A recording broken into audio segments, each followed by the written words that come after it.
Hello, I'm Rex Childhouse, and because things on the internet seem to lose their date reference, today is Wednesday, February 23rd, 2022. We purchased a 22 Subaru Forester Sport, a really good car. Went through the Subaru Build My Subaru, Make My Subaru, whatever it was, app online. It was an interesting app to work with. Had some fun with it. Had some issues with it, evidently, because the car we thought we were purchasing isn't the car we purchased, and since that didn't work out, the car we got didn't meet our ultimate desires. My first surprise upon accepting the car, because it was made to our order, was I asked the salesman, how do I enter my home address in the GPS? And the response was, you didn't purchase the GPS. I actually thought I had. And the reason I had is because there's a couple of really good sources on the internet. A Subaru sales guy, I think in North Carolina, Tennessee, East Coast, east of the Mississippi, has some really good videos on the Subarus, and we had referenced him, and I had downloaded a owner's manual from Subaru and had done some research in it. So Subaru gives you a couple of documents. This one here, they tell you to read it before you operate your car. It's 140 plus pages long. This one here, they say read thoroughly before you operate your motor vehicle.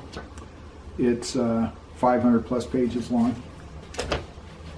I have read one of those into the other one, and then there's some more documents they want you to read.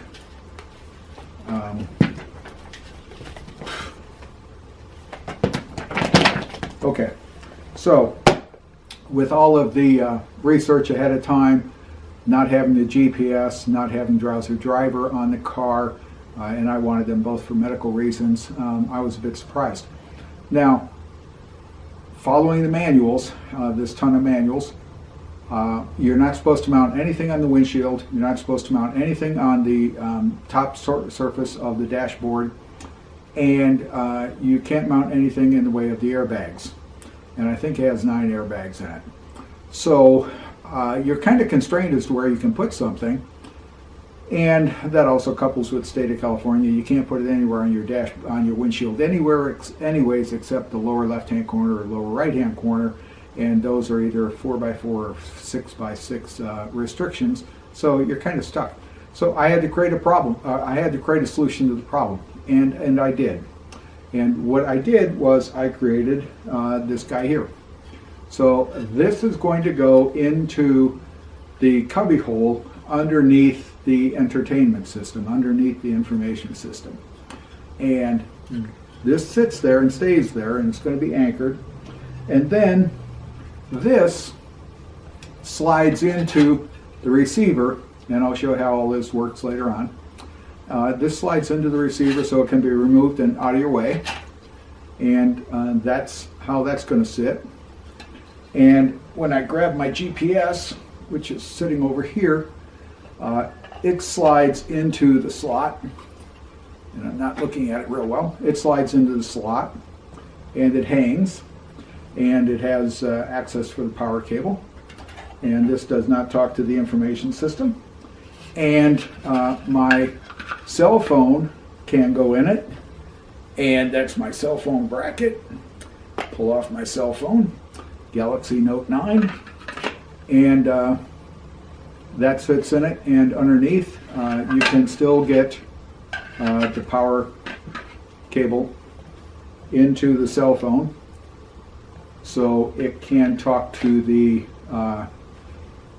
Android Auto, I think it is, application, and show stuff up on the information system on the screen in the car.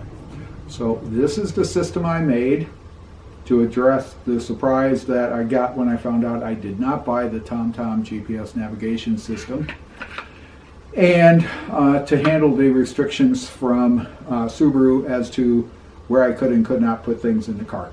And I'm going to show you how this sits in the car. So let's move out to the car.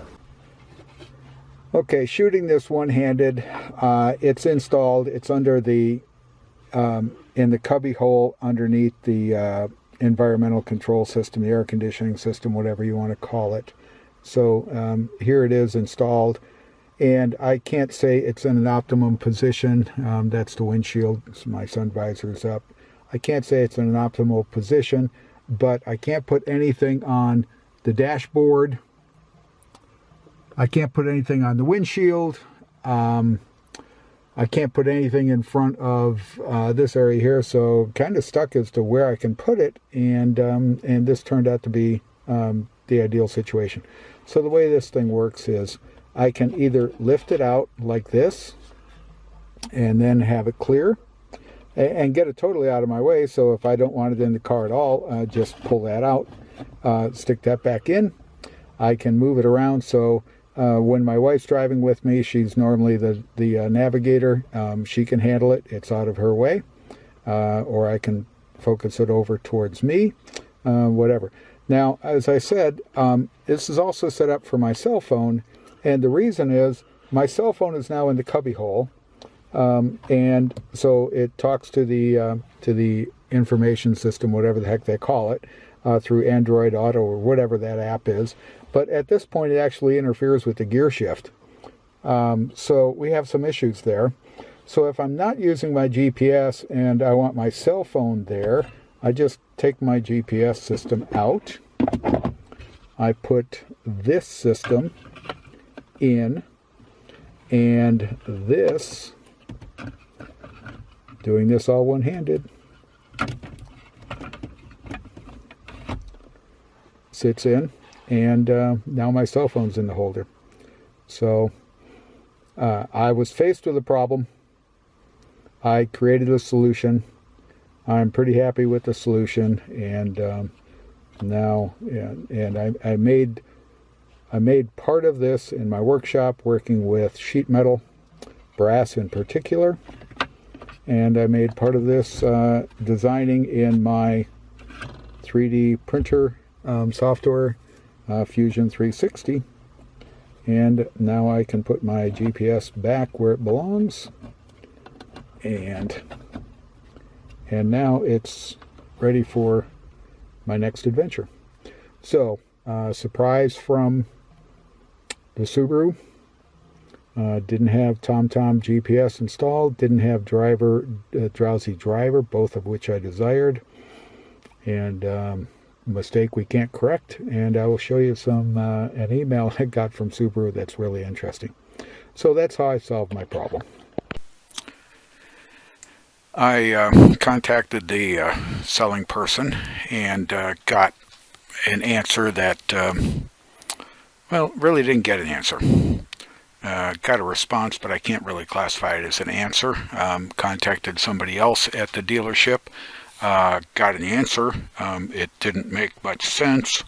Contacted Subaru USA, Subaru customer support for U.S. citizens, for U.S. purchasers, whatever, and talked to a very courteous young lady, sounded like a young lady, and got this email response. And this email response is dated February 17th, 2022. At 3:57 in the morning. I assume that's my time, so on the West Coast, and it says $3,000 in parts, and plus labor, and the retailer, Subaru retailer, won't install it.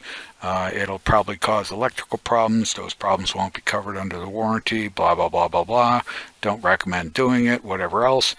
And it also says down at the bottom that she reached out to the GM, who's very knowledgeable, and I want to read this. The parts manager at the retailer is highly educated on this subject, and to his knowledge, so is the GM, who, if he has not yet, going to be reaching out to you regarding this.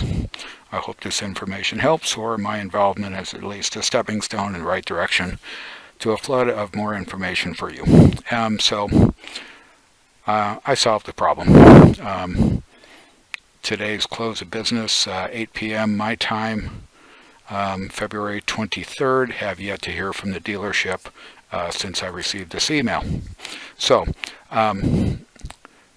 statements to close this up. Number one, I actually absolutely love the vehicle. I really do. Very nice riding, very nice driving, very well put together, with the exception of the fact that the pre-delivery team didn't do what they were supposed to do. Very high quality vehicle. I kind of disagree with the Buy Subaru app, so I will give you this recommendation because we walked into the dealership. Is this the order number you built? Is this your build number? Yes, it is. Okay, fine. And that's about as far as we went. If you're going to buy a Subaru utilizing the app, highly recommend that you go through at the time of purchase each and every item you are buying and each and every item you are not buying, so that you don't end up in the same boat I did, which got a very nice car, paid a good price for it, and it's minus two elements that I actually thought I was getting. So I'm closing this out. I made the video so that you could see how to resolve an issue, use your imagination, figure out how to solve it, and also maybe keep you from being disappointed if you happen to purchase a vehicle. This is probably the last new car I'm ever going to buy. Okay, thanks for watching. Hope it helps. I enjoyed building it. I just wish I didn't have to.